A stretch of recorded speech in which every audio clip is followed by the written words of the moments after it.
The Kentucky Wildcats have a significant problem. Yeah. And that problem is the Georgia Bulldogs on Saturday at Kroger Field. We're going to talk about it and break it down next on the Locked On Bulldogs podcast.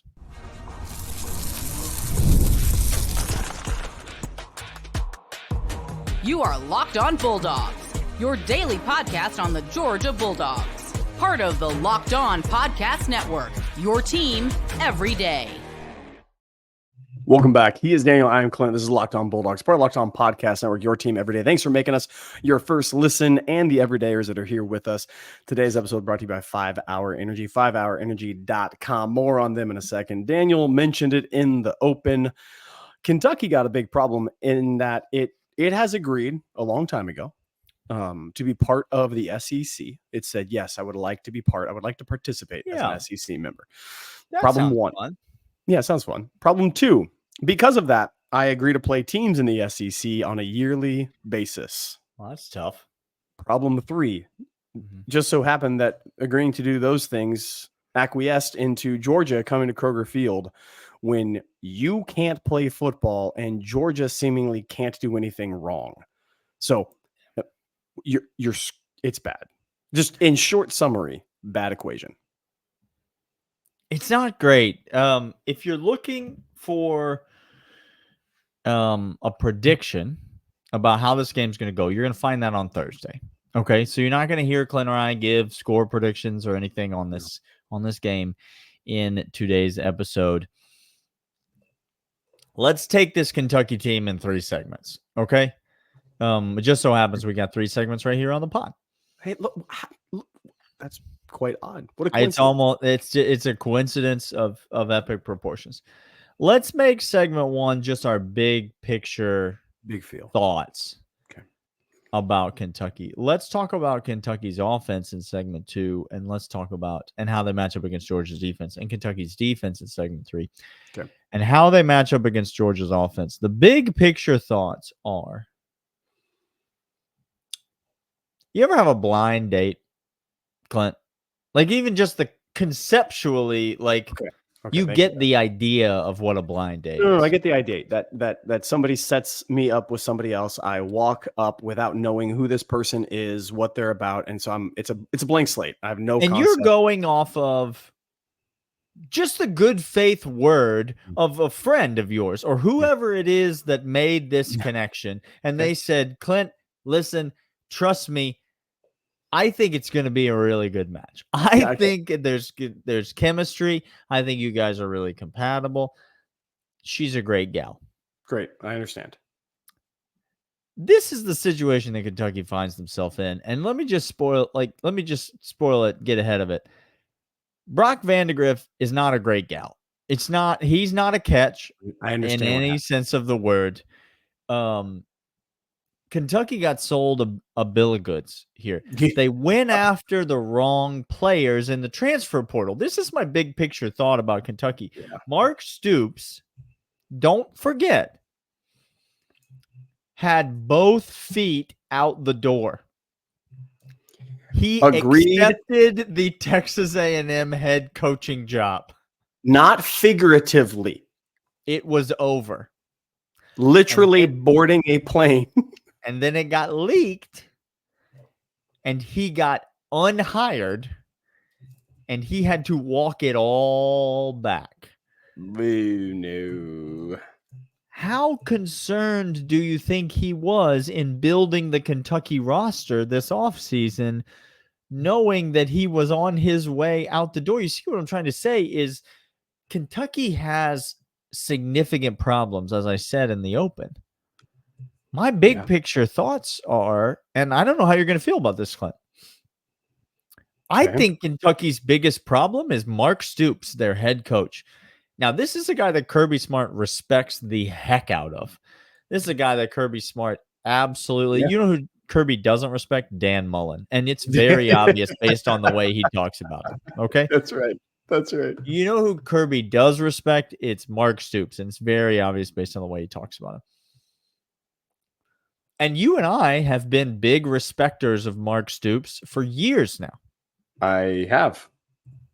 But I don't think there's anywhere else you can look to place some blame at how bad, and I mean, Clint, bad this Kentucky football team is this year. Other than the head coach, Mark Stoops. I think it all stems back to this offseason. I think he's quit already. I would not be surprised if he either leaves and takes even a lesser job just to get out of there, or if he hangs it up altogether.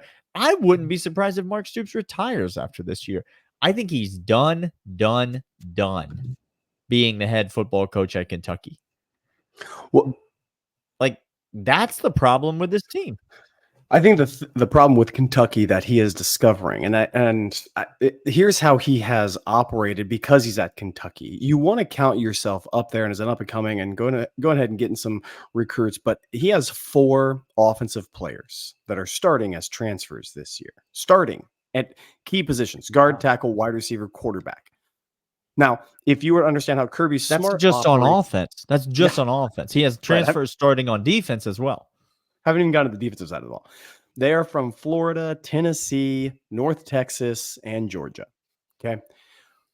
You might say to yourself, well, hey, Florida, Tennessee, Georgia can recruit really well, must have some guys. North Texas must have played himself out of that. But the problem that Mike Stoops has is that how he operates on a foundational level in the transfer portal. He doesn't recruit quarterbacks. Yeah. Okay. He goes and gets every quarterback he has gotten, transfer portal. Or his wide receiver that's already on his team. Tackle, guard, who couldn't cut it at schools before. Tennessee, very talented. If you're not starting at Tennessee, that means you got beat out. That means you're not as talented. Florida is a giant circus of a show. Stoops is out of touch with I'm sure he did well with the most talent possible at Kentucky that he was able to do. Maybe I'll put it another way. He's reached his ceiling at Kentucky already. That there's a glass ceiling, and it's maybe a bowl game here or there. Yeah, I mean, he might be cooked. Done at Kentucky. He's done at Kentucky, and I think again, we're South Carolina hosting game day this weekend.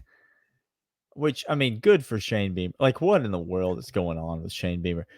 LSU's coming to town. That might be the pillow fight of the year in college football. What the heck is College Game Day doing at this venue with LSU playing? You know what? Actually, I take it back.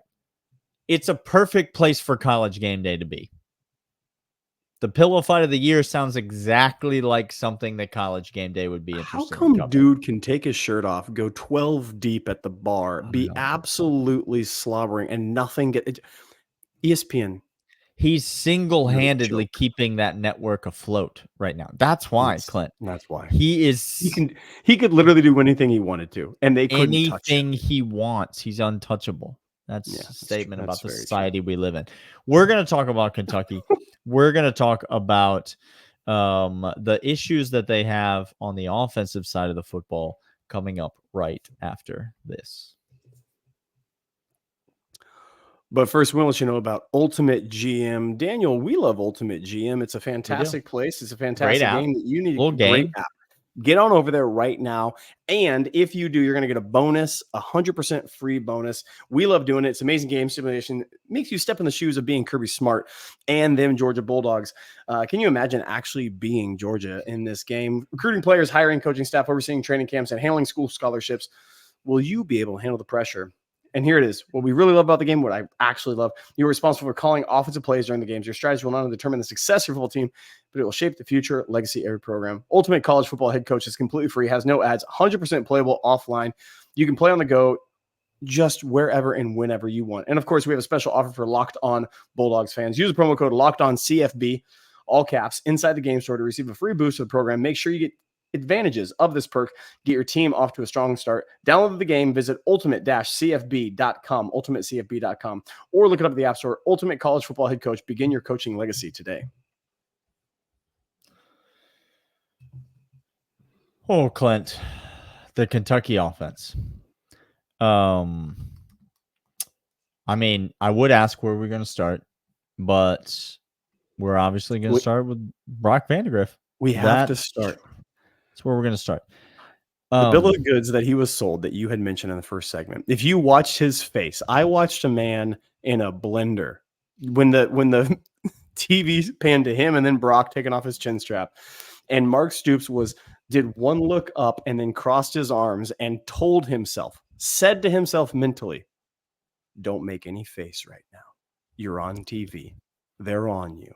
You lock it up right now." He did not want to lock it up. He was in his feels. The bill of goods at quarterback Brock Vandagriff, we've been saying this for a long time, Daniel, not to toot our own horn, but when you and I found out that Gunnar Stockton and Brock Vandagriff was in a tussle for the backup spot, and we don't, again, official Locked On Bulldogs stance is whoever Kirby Smart wants the pecking order to be is the pecking order that I want, period. Absolutely. Were you mad that Jaden Daniels didn't get any snaps on Saturday, Clint? Rashada?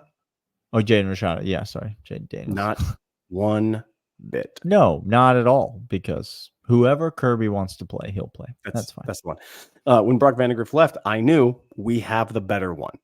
Gunnar Stockton is the better one of these two because Kirby has decided. And it goes in what you didn't know was that the bar was so low. Like, you didn't realize that the comparison, the bar. Clint, I'm talking about a home game. SEC opponent. Yeah. But a home game against the South Carolina Gamecocks. Yep. And my man went 3 for 10 for 30 yards and a pick. No, Daniel, why don't you tell us what he did in the fourth quarter then? He got benched.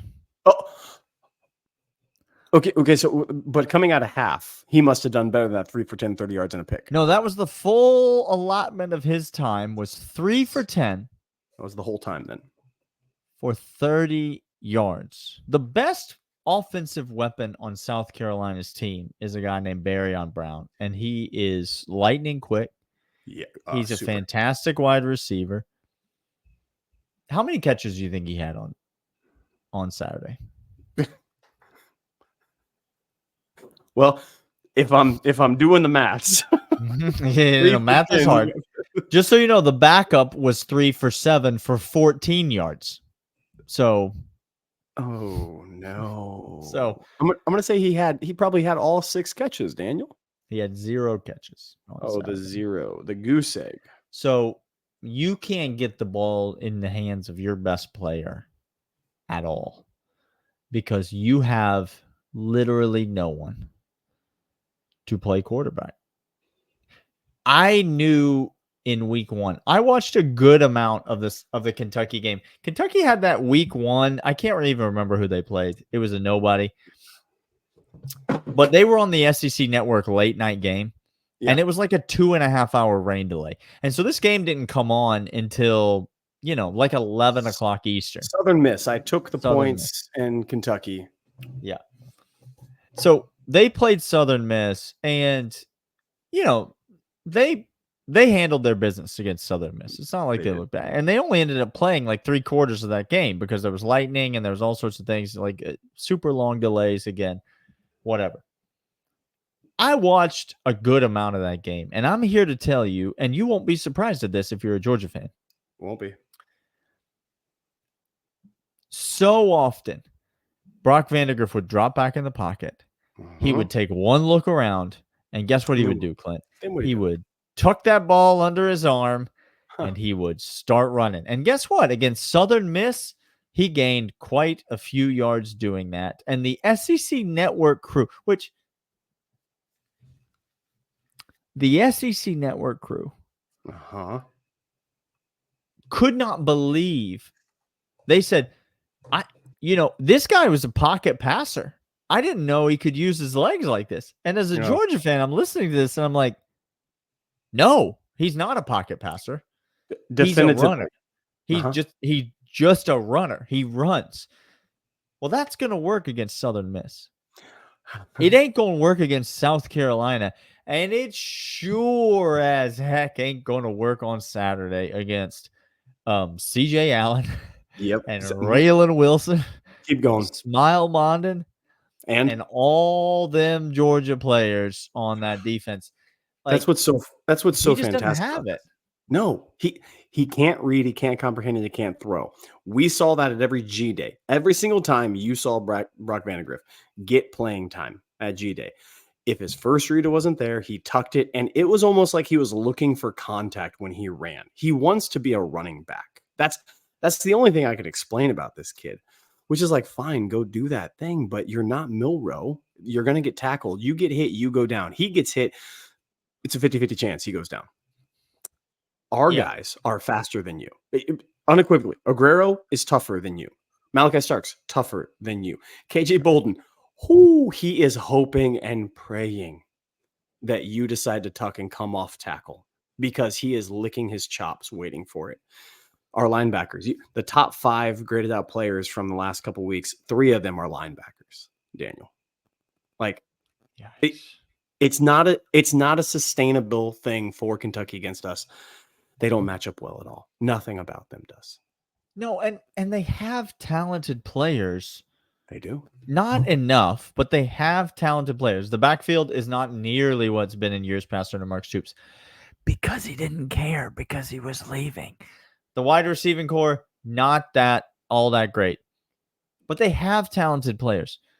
Yeah, but they can't get them the ball. If you're a Georgia fan, you don't have to be concerned about them because they can't get those guys the ball. They're going to run end arounds to Barryon Brown. And I promise you're not going to beat Georgia running end arounds to Barryon Brown. You might get a couple that go for 7, 8, 9 yards, first down here and there. Good job. But sure. That's it. That's it. We're done at that point. Let's talk about the Kentucky defense versus the Georgia offense, because that is a bit of a different story. More on that right after these. Right after 5 Hour Energy. Daniel and I love 5 Hour Energies because it helps us tackle our to-do list. It fixes tired fast, whether you have a long list to do at work or a list of DIY projects tackle at home. Daniel and I have a lot of those, and we would need all the cases of 5 Hour. Guess what? We have them all, and it keeps us alert and going. Large project from home. When you get supplies from the project, do not forget the most essential supply, which is 5 Hour Energy Shot. Head on over right now. Zero sugar and convenient portable sizes. Perfect pick-me-up for getting stuff done. 5 Hour Energy website has flavors galore like watermelon, tropical burst, grape berry, and more. There's even a flavor for everyone. Try them all. On the site, you even have the option to build your own 12-pack or 24-pack. You choose the flavors. It's delivered right to you. If you go to 5hourenergy.com, that's the number 5, hourenergy.com. Get 5 Hour Energy products today. You can use my promo code LOCKEDONCFB. Receive 20% off your order. This is only valid until September 30th on one order and cannot be used with other promotions. The code is not good on subscription orders. Go to 5hourenergy.com today. All right, Clint, we mentioned the Kentucky defense, a bit of a different story. What stands out to you about that unit? Because I actually thought, now the final score was 31-6 against South It's Carolina. not indicative of how this unit played. Thank you. I actually thought they played a lot better. What stands out to you about this Kentucky defense? I actually think they have a lot of fight in them, Dan. I think they have personal pride on this defensive side. I think Dumas Johnson fits within this system at linebacker for them. I think actually on the transfer portal, the bill of goods that they got in him is actually fine for him in this system. He's not called to be the overtop scraper in this. He's called to be a plug up guy, which he can do pretty well, actually, Daniel. Like, I saw him do it a couple times. I think they do have susceptibility in the run game. South Carolina did have the ability. Now, South Carolina has actually a pretty good running back. I like Sanders. He's a good back. Not elite, but good. They were able to run when they needed to. And so it was interesting to me because I think the strength of this Kentucky defense is on the edge. Walker is a unit, Daniel. That kid can play. That we saw him freshman year. He came to Kentucky freshman year, big old zero, and turned on the game. And instantaneously I said, that dude is a player. And sure enough, he's proved it out. He's fine. Linebackers are fine. So, on a team that doesn't put them in bad positions, I actually think they're spunky enough to get some 3 and outs, to not have sustained drives going down the field. Right. So the 10, 12 play drives, I think Kentucky defense can withstand some of that. because of the system that they have in place and the transfer, the plug and play. And they have a lot of seniority. They got a lot of guys who are older in this system, been there for a while. And so it's a savvy bunch, Daniel. They're smart. Yeah, I mean, South Carolina scored 31 points in this game. They had 166 yards of passing and 91 yards of rushing in this game. It's not like South Carolina was moving the ball all up and down the field. No, not a They chance. got those 31 points because Kentucky turned the ball over on offense and gave them short fields. And Kentucky was punting out of their own end zone over and over and over and over again. And so when you only have to go 20 yards and kick a field goal, it's tough for the defense to keep you off the scoreboard when you're getting the ball on the plus side of the 50, multiple times in the course of a game. You really look and South Carolina's got a decent little running game. Sanders is a decent little running back. 13 carries, 54 yards. It's not like the Kentucky defense was getting lit up left and right.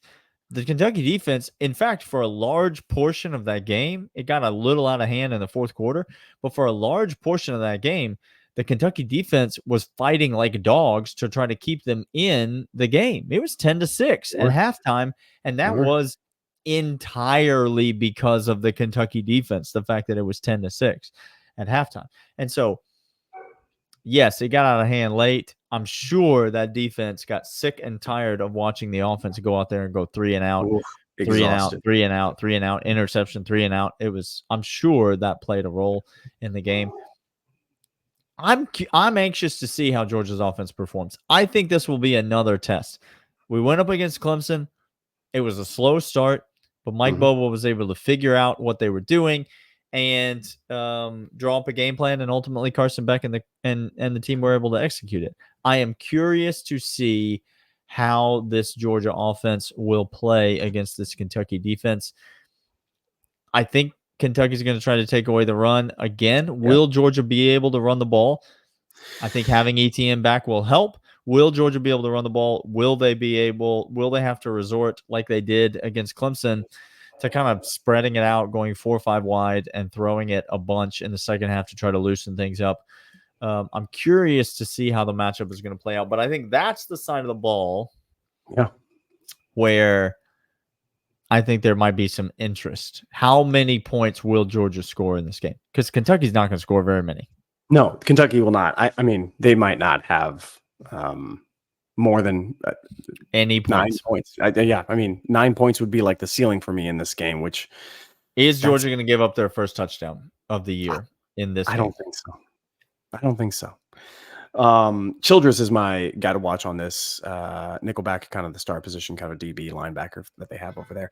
He's a good dude. He's a good player. On a couple watch lists. Of players. They got players. Yeah, on one particular side.